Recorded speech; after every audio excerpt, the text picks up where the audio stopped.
welcome back to the channel. This is going to be slightly different today. I'm not out and about, and I just thought I'd have a little chat about what's been going on over the last few weeks with the sightings of UFOs, orbs and all sorts of things flying all over the place, all around the world, different cities, different countries, reports coming in everywhere, and the lack of the mainstream media picking up on it. Yeah, there's been a little bit, the odd bit, and I just thought I'd have a little chat about it. And what do you guys think? Put your comments below, what you think, what's going on. It's all a bit strange. And just recently as well, not only the UFOs that have been sighted, we all of a sudden had this fog everywhere that just seemed to sit there for a few days. Now, I had it here in Shropshire in the UK. We had it for a couple of days. It came down and it was there for a couple of days.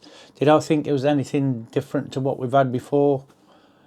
I thought it was a bit strange. It was there a couple of days. That's all. I didn't think anything else of it. But looking on the internet, people have been saying it's been thicker than normal. There's been particles in it that when you shine a torch through the beam, you can see like snowflakes. Now,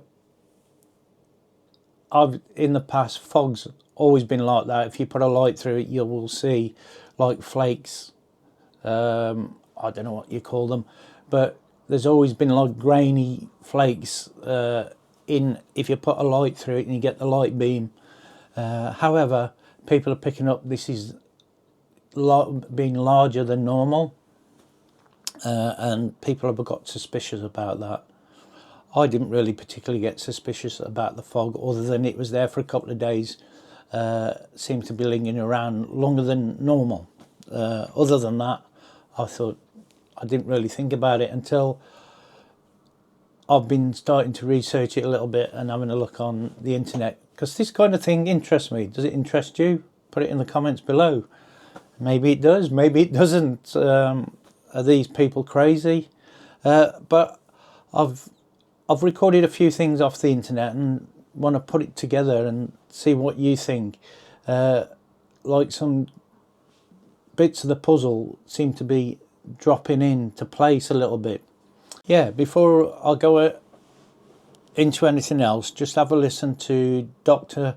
Stephen Greer. I've seen him before and I've seen bits and bobs. He's from the US, I believe. And the clip I'm going to show you is him talking in Congress about things that he's found and how things that he was saying then, because I think this was taken back in the 2000s. I'm not sure. I've tried to research and I can't find it at the moment when this meeting took place. But he's got his own YouTube channel. You can go and you can research him yourself, Dr. Stephen Greer. You may have already heard of him. He's big on his UFOs and things like that. It seems all a bit strange talking about it, but hey, who knows? You never know. Anyway, before I go any further, have a listen to some of the things he says, and as I go along in this video, I'll clip out what he said and put some things together and see what you think. Anyway, take a look at this. That shows that when Nikola Tesla died, that this information that he had, which allowed for a car to run out of the ambient energy, was in documents confiscated by the FBI. And I have a Department of Defense document demanding that the FBI turn these over to the DoD. The FBI refused. At any rate, science continues because the laws of the universe are in fact universal, and they can be discovered here or around Alpha Centauri or any place else in the cosmos. By 1928 and 29, T. Townsend Brown, as well as the Kolosky-Frost experiment in physics in Germany, had determined that VHV, very high voltage systems done in a certain resonant field, could result in so-called electromagnetic effect, the lifter effect that has been described, which you see in UFOs. They also can create what's called a space-time bubble around an object so that you can correct for 1G. This is how these objects are traveling at multiples of what any aerodynamic physics would describe, and can make right-hand turns without killing the occupants. This included the so-called Foo Fighters. Yes, it's a famous rock group. However, the Foo Fighters took their name from the reports of these objects seen in the theater of World War II that were flying around our aircraft. We thought it was a secret weapon of the Nazis. The Nazis thought it was a secret weapon of ours. There was Jimmy Doolittle, the famous general. His nephew is a dear friend of mine, and he has testified that General Doolittle was sent by FDR over to the European theater in World War II, investigated the Foo Fighters, and came back and told Roosevelt, and I quote, "They are interplanetary vehicles." So by then, there began a classified program, and which was augmented further by events, as mentioned, in 1941, and then, of course, the famous Roswell event. Those events led to, as Philip Corso describes, a reverse engineering program. As you all know from the famous Wilbur Smith document of 1951 from Canada, it talks about that flying saucers exist, but there's a high-level team headed up by Dr. Vannevar Bush that is studying the, quote, modus operandi of these vehicles. These were the most brilliant scientists, Edward Teller, Oppenheimer, and others, Hermann Oberth, amongst others, who were in this team studying how extraterrestrial vehicles move.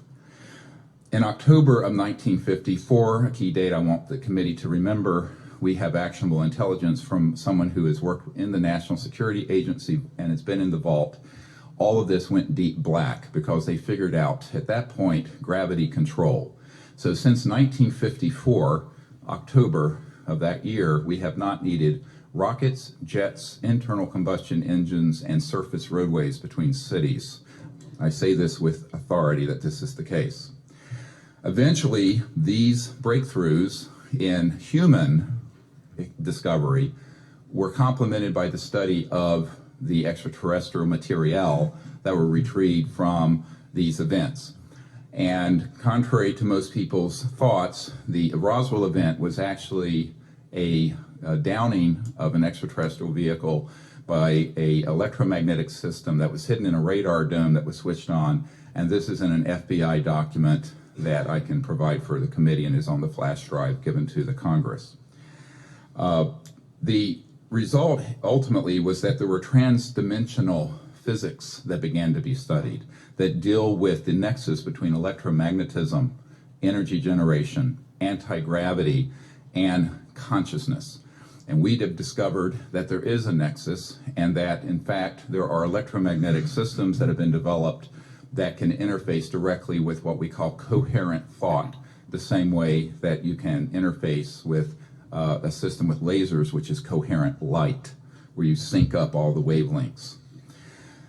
Ultimately, these breakthroughs were paralleled with amazing developments in the biological sciences and the experimentation with cloning. And this began many years earlier than was reported from Dolly the sheep in Scotland. This goes a little beyond, I think, what this committee wants to look into. However, facilities and corporations for which we have witnesses who can be subpoenaed by the committees of the Congress. This was developed at the request of Congressman Christopher Cox of Orange County, and with whom I met, and was later further developed for the briefing that we put together for President Obama. These facilities are the Edwards Air Force Base and subsections where at the dry lake bed where the Lockheed Skunk Works operations, Haystack Butte, China Lakes, George Air Force Base, and the closed Norton Air Force Base were an anti-gravity device, so-called alien reproduction vehicle, for which we have the schematics was seen by Frank Carlucci and others on our witness team. Tabletop Mountain and Blackjack Control. The aerospace facilities there are the Northrop Anthill Facility, Tejon Ranch, the McDonnell Douglas Llano Plant, Lockheed Martin Hellendale Plant, and the Phillips Lab. At the Nellis Air Force Facility, so-called Area 51, no one calls it that. There's S4 and S12, Pahut Mesa, Groom Lake, and a number of sub-facilities. The most important facility is in Utah, near Provo, the Dugway Proving Grounds, all of which is underground and the airspace above it is classified. There are no roads into this facility. The New Mexico facilities include Los Alamos National Labs with underground connectors to the so-called Dulce area where the biological work is being done, and Kirtland Air Force Base. And the complex there includes Sandia National Laboratories, Phillips Labs, Manzano Mountain Weapons Storage Facility, Coyote Canyon, and the White Sands Complex. In Arizona, near Fort Huachuca, which is Army Intelligence Headquarters, there is a UGB underground base where one of our witnesses, who will testify, worked on 9 separate extraterrestrial vehicles that had been down through advanced electromagnetic pulse weapons, and there are several different species of extraterrestrial biologicals stored at that facility. The other facilities, and this goes on, include a special compartmented area of Cheyenne Mountain, where we have witnesses in our team who can be subpoenaed, where we have tracked extraterrestrial vehicles in our solar system that were measuring 26 miles in diameter. There are also facilities in Australia, a key one being Pine Gap, the so-called Alice Springs facility, which is mostly a U.S. Air Force facility, even though it is in Australia. I recently talked to the Deputy Prime Minister of Australia about this. Also, the Redstone Arsenal and the Marshall Space Flight Center. We have a scientist at the Redstone Arsenal who works under contract for IT&T, who have developed these transdimensional systems. He was under contract with my project to bring these energy devices out, and he was then threatened by a former CIA director and what I call the goon squad that went down there 3 years ago in March. This is just part of the information we have, and this information is on the flash drive given, then that you're all welcome to review. Thank you. Thank you. Well, there you go. There's Dr. Stephen Greer. What did you think? Yeah, it was a little bit long-winded, but I wanted you to understand basically about what he was saying back in the 2000s, I think it was, and how it's relevant today at the things that have come to light over the last few weeks. And as I go along, I'll clip some of that out and go into what I think what he was saying is actually fitting today. So I just find that interesting. So what I'll do now, I want to play a clip from about 4 years ago. We actually got information on the mainstream media that the US government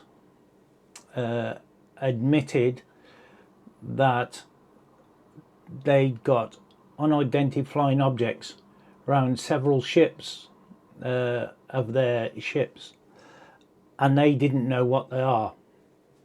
Also, that pilots that had seen them and recorded them, I think if you remember, it was called the Tic Tac because it looked like a bit like a Tic Tac, how fast it was flying.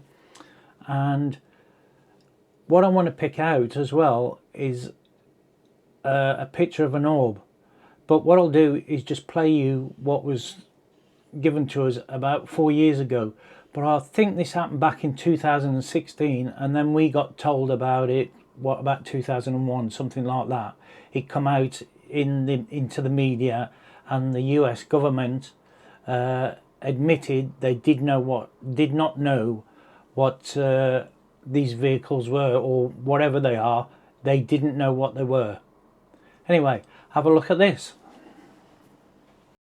It appears to be coordinated interaction, and this whole series was within this kind of, I'd say, circumference of 100 miles, and there was up to 50 to 100 contacts. In the last 3 years, the Pentagon has reluctantly confirmed the legitimacy of UFO images captured by Navy ships and air crews, including these photos taken off the coast of Virginia and the better-known videos, the so-called Tic Tac incident and the gimbal.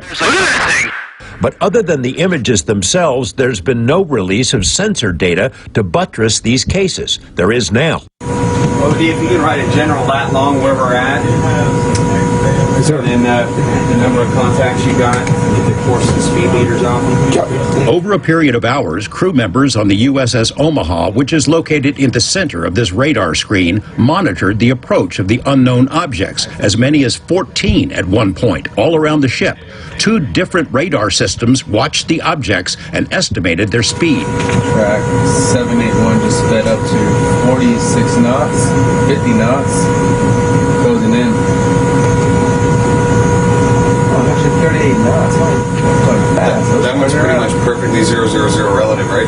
Yeah. Corbell obtained the images from sources he declines to identify. The Pentagon's UAP task force considers the Omaha spheres to be true unknowns. The ships that were under observation by the unknowns were unable to track where they came from or where they disappeared to. The Omaha sphere appears to have vanished into the ocean. What was splashed? At that point, it also vanished from all sensors. In one video snippet, 9 of the objects were seen around the Omaha, but 2 of them dropped off, somehow invisible to 2 radar systems. And it supports the hypothesis that these are not just a balloon dropping into the water, or it's not something that is easily explained. These are true unidentifieds in mass number, and we'll talk more about that, but that's what we're showing people, where you have radar data that goes with FLIR data, what everybody has been belly aching for. So here you go. If these are foreign-made high-tech drones, how do they fly with no wings, rotors, or detectable exhaust? Do they possess some sort of cloaking ability? The sensor data, combined with the video images, raises difficult questions.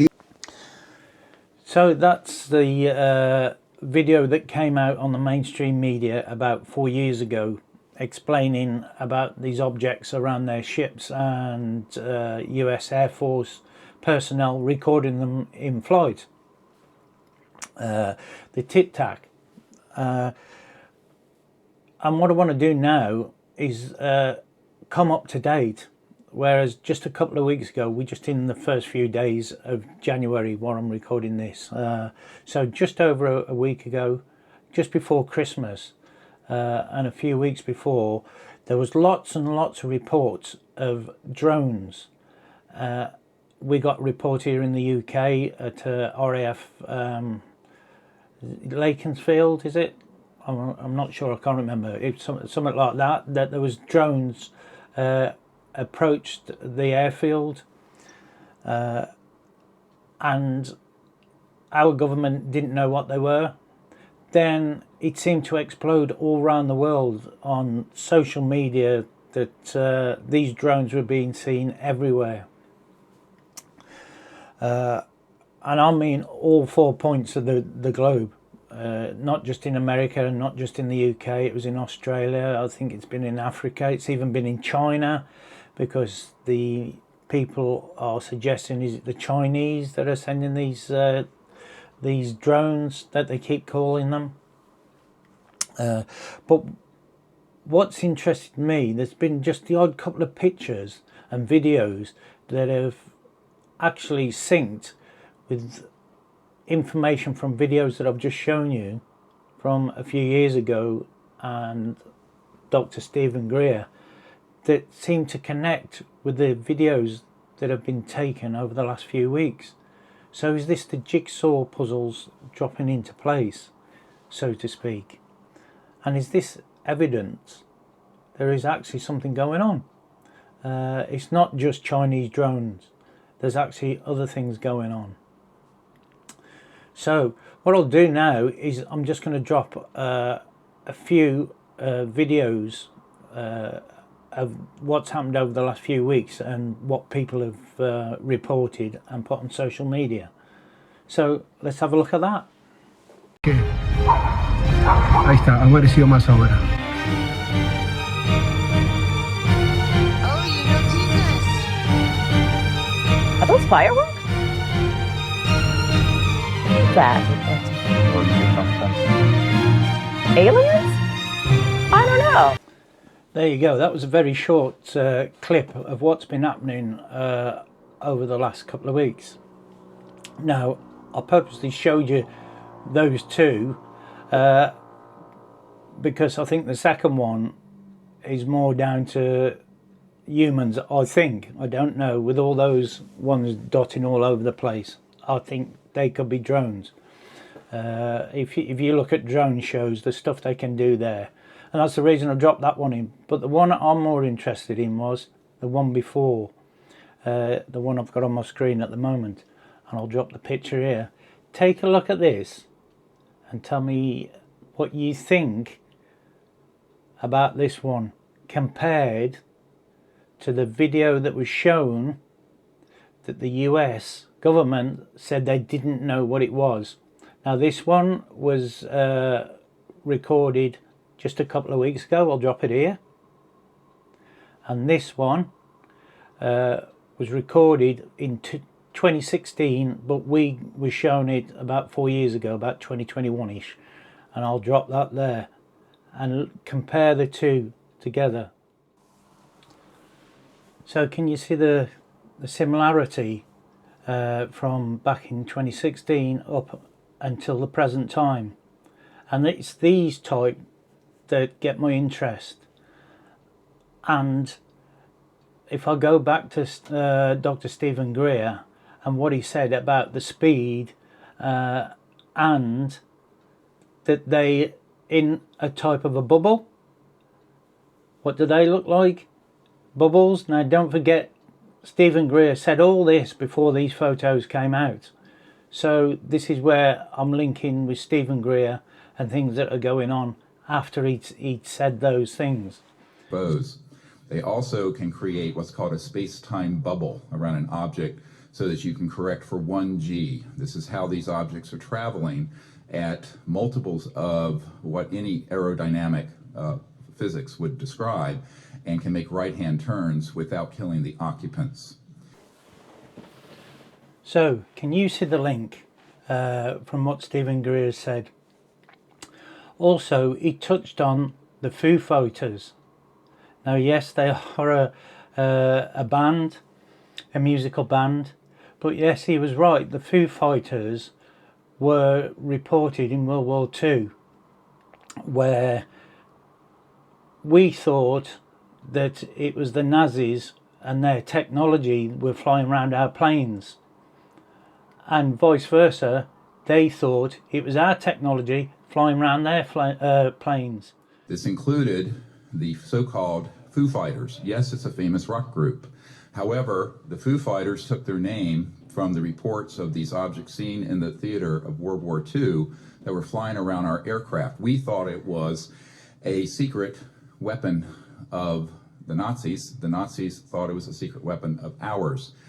So, has all this been going on for so long, as Dr. Stephen Greer says? Back in the 20s, 30s, 40s, 50s, it's been going on. And in fact, if you can go back further, and all your cave drawings that you see, the carvings, you can see cave carvings of their drawings looking at space and looking at objects in the sky. So where does that come from? I don't know. I just find it really interesting, and I thought I'd post this video. So what do you think? Let me know in the comments, and let's have a discussion about it. And thanks for watching, and I'll catch you again, maybe out on the road somewhere, a bit different from this one. And if you enjoyed today's video, don't forget to subscribe. Click the subscribe, it helps the channel grow. Give us a thumbs up, it all helps. And thank you very much for tuning in, and I'll see you next time.